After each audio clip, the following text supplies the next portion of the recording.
Welcome back to my channel. It's really nice to see you. Today I'm doing an oldie but a goodie, and I'm doing the only 10 decks tag, originally started by the beloved Katie Flowers here on YouTube. And I've seen a resurgence of this tag take place where there are some who are doing it for the first time like myself, and then I've also seen people revisit this tag. Let's just hop right in and see what I picked. So in addition to picking only 10 decks, I have also grouped them into categories. I thought that would be a fun layer to add in and would help further explain a little bit why I chose them. The first group, and the group that I think makes a lot of sense and is self-explanatory, is the unicorn deck group. The first one in this group, you really might guess I've featured it quite a lot in and on my channel, and that is the Desert Illuminations Tarot by Lindsay D. Williams. I don't think I could part with this deck. Now that I have it, I want to keep it forever, and it's definitely the top of my list for selecting if I could only have 10. And I think what a perfect way to also kick off this category of unicorn decks than this one, which perfectly, I feel like, is me. I have an affinity for this culture that's depicted here, the Southwest Latin culture. It really speaks to me. I love the colors. Orange is my favorite color of all time, and this deck features a lot of orange and then this very lovely sunflower yellow and the pinks and the greens. It's like, it's rainbow, but all my favorite saturation of colors in one deck. It's fun. It has a lot of depth. It makes me smile. It's a deck that I reach for and has become a comfort deck. I don't necessarily just tie indie decks and out-of-print decks and hard-to-find decks in the unicorn category. I think that mass market can also be unicorn, and I think that sometimes we don't always know it's a unicorn deck until maybe we get it and we start using it and it kind of becomes one. So that's how I define unicorn deck. Is it more often than not indie decks that are hard to find, that are a little bit more expensive, that are out of print? Yes, I do believe that that fits, but I don't think that it's limited to just that definition. And that is the Desert Illuminations Tarot. Deck number 2 overall and in the unicorn category is the Majestic Earth Tarot. I recently put this deck back in order, and I'm doing a little bit of a study with it, which will be featured on my channel. But this is the art deck of art decks in my opinion, and I am honored, really truly honored, to have come across a copy, because when this deck first came out, I guess I wasn't aware of how many markets and places there are to purchase decks. So I missed the boat on this, and you can find copies of this that pop up. I have seen lately on eBay, on Marketplace, on Facebook, and a few other places where this has popped up again. You are going to spend a pretty penny on it, but this to me is the refined version of the Spacious Tarot. Yes, there are still people in this deck, but the landscapes are really the focus. This deck really takes me to a different plane, a different world. However, it is our world. This is our earth. This is our land. This is where we are. And how beautiful and truly a gift that is, that our earth encapsulates all of these images. I really find myself getting lost in this imagery. 9 of Trees, one of my favorites. Winter is my favorite season, if you didn't know, and I wish that our winters still looked like this. I'm in the Northeast, and winter growing up as a kid very much looked like this to me, but now I've noticed it's less and less, and there's not as much snow accumulation, which makes me sad. But I wouldn't want to be without this now that I have it in my care. That is the Majestic Earth. It does come with extra cards, which I have at the end here. Like I said, I'm doing a study of this right now, so and this, I believe, is like one of the most iconic images of tarot, which is the Hermit. It almost could be the Fool, in my opinion, but if you want to check out that video when it comes out, I am doing a deep dive study of this deck, and I talk a little bit more about each card. So that is Majestic Earth Tarot. The next deck in the unicorn category is an oracle, and that is the Wilderness Collide. This is an indie deck. I don't own any of Danielle Noel decks, but I feel like this would play very nicely with them. I like how the artist collaged and compiled these images. And I go back and forth between needing more keywords on cards versus less. I think I've mentioned before that my very first deck ever was the Mystical Shaman Oracle, and it is similar in that it has like just one keyword, but it is more centered on like shamanism in general. And when I first started, I had no idea like cards and this realm of tarot and spirituality and discovery and the tools we use in that way for it was very brand new to me. So the Mystical Shaman, when I first used it, the keywords, they frustrated me because it didn't give me any intuitive hits, but I think that was just me as a beginner of everything. And I can now use my intuition a lot better, or I understand it a lot more and what I'm trying to do with it and what messages come through. And this takes me to another plane as well, similar to Majestic Earth, where I can sit and meditate on a card and think about what the meanings might be. Yes, it does have keywords, but that's like the starting point. It's a beginning point for me, and then where I take the meanings and how I go forward with them, there's more to unfold. I like the art style a lot. I like the way that it's put together. It is a larger card size. It is a glossy cardstock, but I like glossy cardstock, but it isn't so glossy that I think those who are a little more iffy on it would probably not mind it. I really, really, really love the backs. It feels kind of like a quilt in a way, but in the best way. Yeah, I don't know, it just takes me to another place. It makes me slow down. It makes me think. It brings forward something that none of my other decks really do. So that is the Wilderness Collide Oracle. And the last deck in the unicorn category is my Nosotros Tarot. And this is a recent acquisition to this year. However, when I first saw it online, I just knew. There was just this feeling that I had that we would connect, and we really have connected very beautifully. And it is an RWS clone, but I think it is a more diverse and representative and feminine RWS clone. And that was 100% on purpose for this duo that created this deck.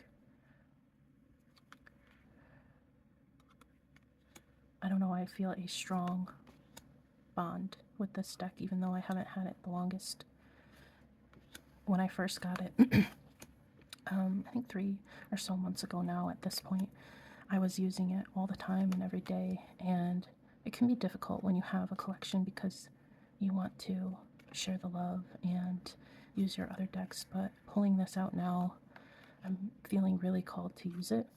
And even though it wasn't part of my 5 fall decks video, which I will link above if you haven't seen, it does give off a fall vibe a little bit. I think it's a transition season deck, so fall or springtime. But as you know, or as I have stated before, if you don't know, I don't pigeonhole my decks to seasons. I mean, will I participate in bringing some out more forward in some seasons versus others? Yes, but mostly I am a mood reader where I just select the deck that's calling to me at a particular time.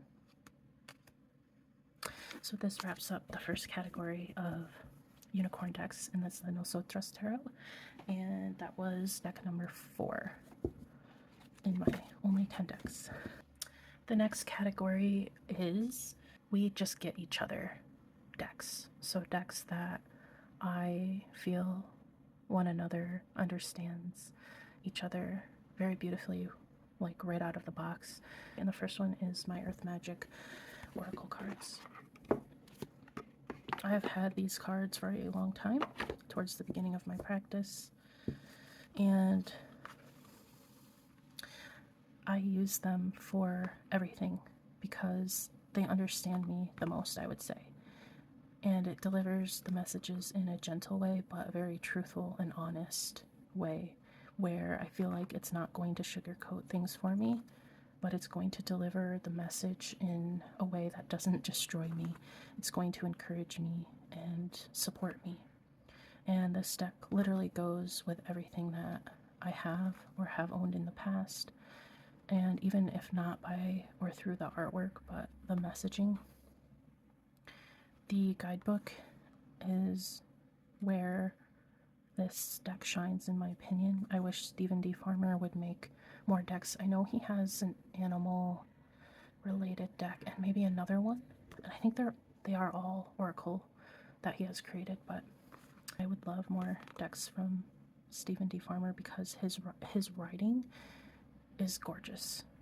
It resonates with me a lot, and we just get each other, me and this deck. And it's a mass market one, yes, and I know it's easy to acquire again if it weren't in my only 10 decks, but I also use this deck a lot. It is one of the ones that I use the most, and I wouldn't want to be without it, and I especially wouldn't want to be without my original copy, because that's just the weirdo that I am. So that is the Earth Magic Oracle, the first in the We Just Get Each Other category, and deck number 5. The next deck that I have in this category is the Spacious Tarot. I love this deck. I think it is a kind of like a cult classic at this point for a reason. It allows me room to think about things. It allows me room to just be me. And it is very receptive to that space as well. This is a deck that I do take my time with. I do sit on the meanings a lot longer than I would if I used a deck that featured people on every card. It makes me want to stew on the meanings. And which is really interesting because generally speaking, it is more minimal of a deck, and that's not because there aren't people in it. It's just the art style. It's just how the card images are laid out. There's not a whole lot going on in each card, but again, that's very much on purpose. I think that sometimes we can get so cluttered in our own minds, and this deck opens up my world beyond just my little footprint that I've been living in, and it expands me. And because of that, we clicked very instantaneously. And this is another one that I do use a lot. I would say if I labeled it as such, it would be one of my workhorse decks. It's one that I reach for a lot, but again, it's because of the imagery and how it allows me to step in to the artwork, to step into the scenario. Yeah, that is the Spacious Tarot. I have edged mine in all different colors. This is deck number 6, and it is the second deck in my It Just Gets Me category. The next and last one in this category, and deck number 7 overall, is the Chromatic Fates. I've been featuring this deck a lot lately on my channel, but it's a good one. I love it. When I first got this deck, it was, again, an immediate connection. I didn't really have to search for the meanings a lot. It's pretty straightforward but expansive at the same time. Like, this is the world card, and it's the way the art is, it's like obscure, but I don't know, it just does something. I don't know how to explain it other than that. It just does something. I love the colors. I think that this is the deck that has done color like pretty much the best, in the best way that I've seen. This is another one I would say is or has become a workhorse deck for me. My favorite King of Coins ever. And I just want to talk about why for a second. It's this man here who, you can see the wrinkles, and he has a long white beard, so automatically I go to like Gandalf, and I love Gandalf. I mean, who doesn't? But he's sitting in contemplation. He's a king, and yet he's very purposeful and decisive, and it looks like he puts a lot of thought into everything he does and into everything that he has built. And more than that, it's like a deep muddy green that's used here. But how he is shrouded in shadow, it's almost like he's sitting in the nook of a hollowed out tree trunk or a hollowed out tree, and he blends right into it. He blends right into the background. I mean, you really have to move the card around to distinguish his body from this background here. And there's nothing more that says the King of Coins than this image here. And just the way I intuited that, how it made me feel, what I picked up in the images, every single card makes me feel that way. I glean that from every single card. This is a collaborative deck with each card displaying a different artist and their work. I know that the community is pretty divided on how it feels about that, but I think that this one came together seamlessly. So that is the Chromatic Fates Tarot. It is number 7, and the last deck in the category of we just get each other. My next category is decks that I have that are cutesy and feel good. And I have the Northern Animal Tarot. It's just a really good, feel good deck. And it's not one that I would want to leave behind. This one is so friendly. It's relatable, even though these are animals doing human-like things. The art is just so approachable, and it's hard to say that word or describe this deck that way, because what does that even mean for art to be approachable? But what I think I mean is the fact that these are animals, and they are doing human things, which isn't normal or real in our universe, in our world, but it just makes it feel so relatable. It makes me smile. I would rather see a bear with a crown of stars as the Empress, because that truly feels like the Empress to me, the Empress of the earth, of nature, Mother Nature, if you will. What better way to depict that than with a bear or an animal versus a human? I like the colors, the way the artist chose. Each color feels very intentional. It just makes me smile. Excuse me.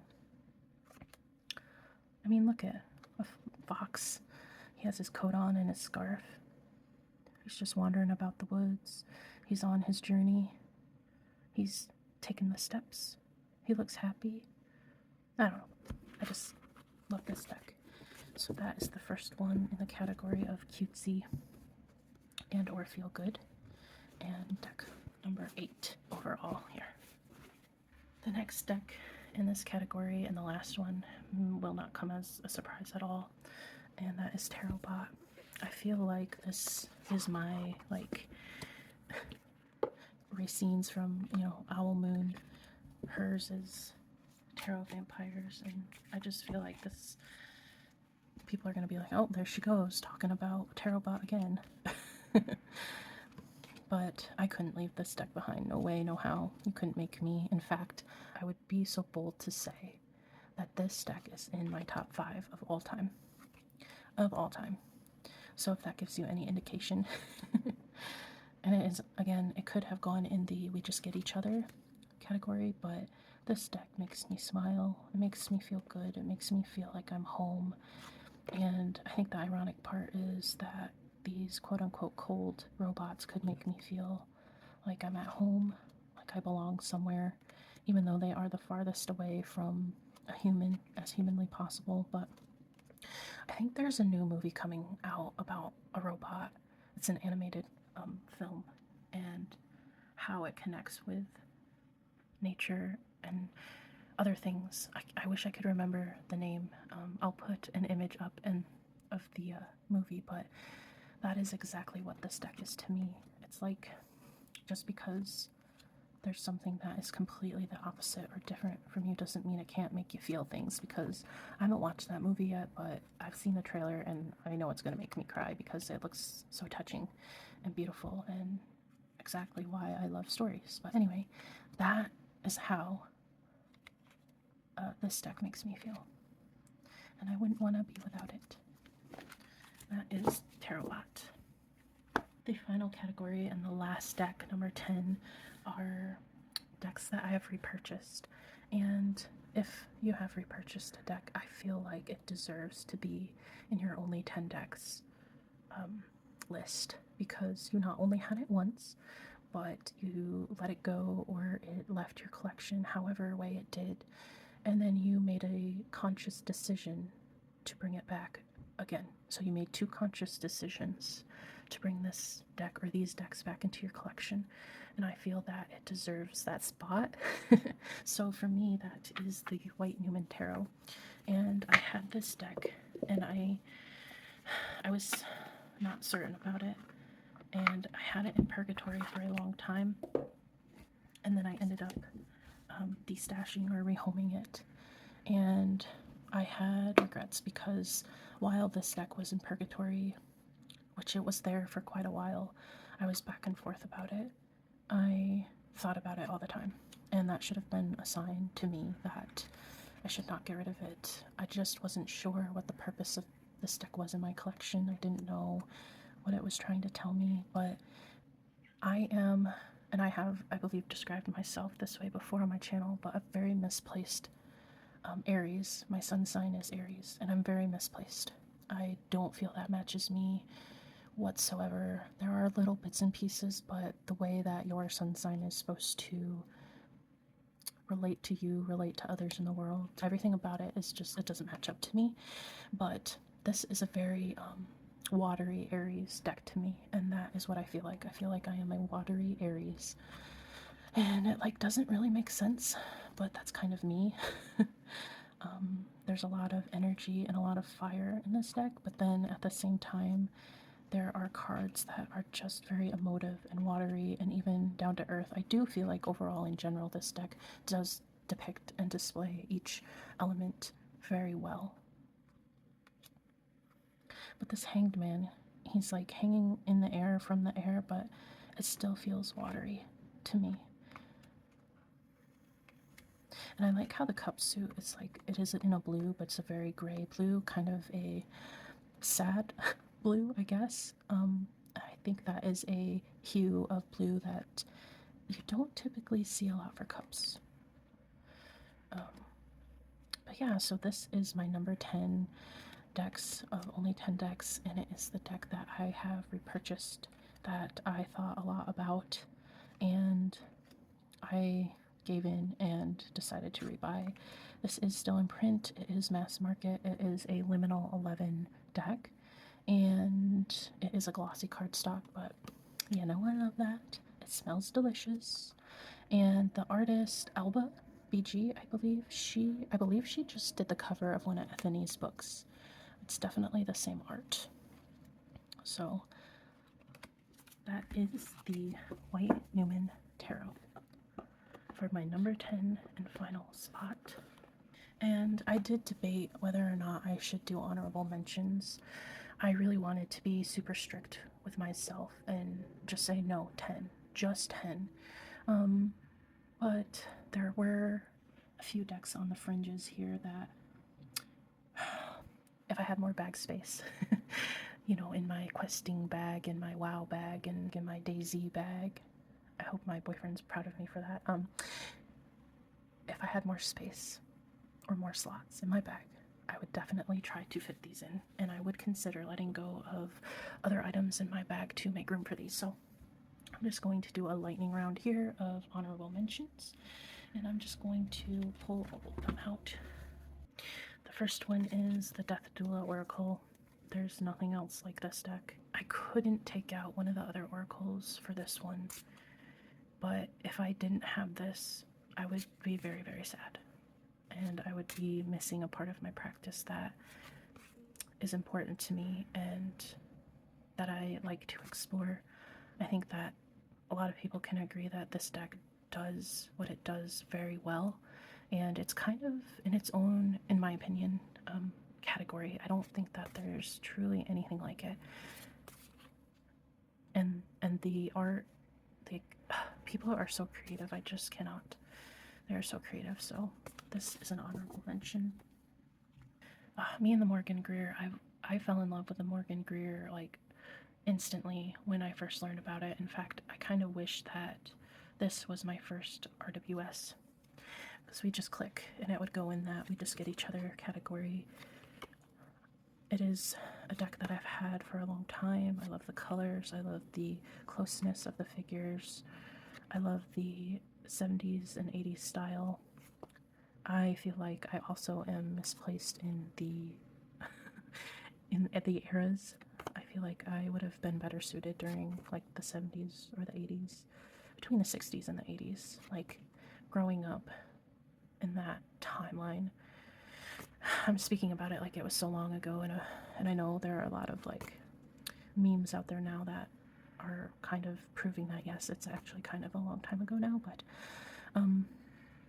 I don't know, this just feels like my soul or a past life that I lived at one point. I'm very connected to 70s style in all areas of my life, not just in art, but the dishware, the the colors, that terrible like pukey green, and that like rusty orange. My favorite colors of all time. Love them so much.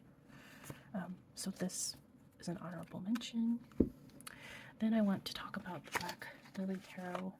This is a deck, man, I kind of am kicking myself a little bit, but I use this deck when I feel disconnected from my body, when I am feeling down about myself. And it's because every single figure in this deck is, I feel like they are truly themselves, and they don't care what other people think. They are how they are who they are, and they're just living their life in it. And they have imperfections, but I just feel like they own it. That's the best way I can describe it. They own these imperfections, and that is the kind of energy that I really need when I'm feeling down about myself and my body. It really makes me come back to myself in a positive way. It's there for me in times where I'm feeling very low, and it brings me out of that lowness. It just reminds me that humans are different from each other and yet the same, but we are all unique. And I know, as I'm saying this, it all sounds like so corny, but it couldn't be truer. And I've found that this deck really teaches me that, and it reminds me of that in a very gentle way. And I really, really admire it for that. Now I'm like, I don't know why it's not in the top 10. It should be, because I also use this deck a lot in that way. And then the final honorable mention is the Guild Tarot. This is one that, I think a lot about, similarly to the White Newman. I like to have decks in my collection that are very purposeful, and that no matter if I use them once a year or every other day, as long as they have a purpose in my collection and they don't just sit there being unused, then I feel like all is not lost.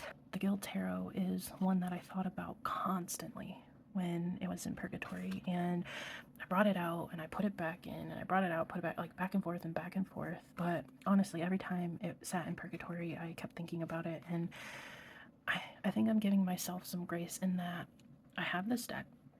I don't exactly know its purpose yet in my collection, but it's telling me it has one. It's signaling that there is one and that I will learn in due time. But aside from that, like, the artwork is beautiful. It's just a deck that really provokes my thought, and I thought it honorably deserves to be in the honorable mentions. So that concludes my only 10 decks, and I do feel quite satisfied with the decks I've chosen.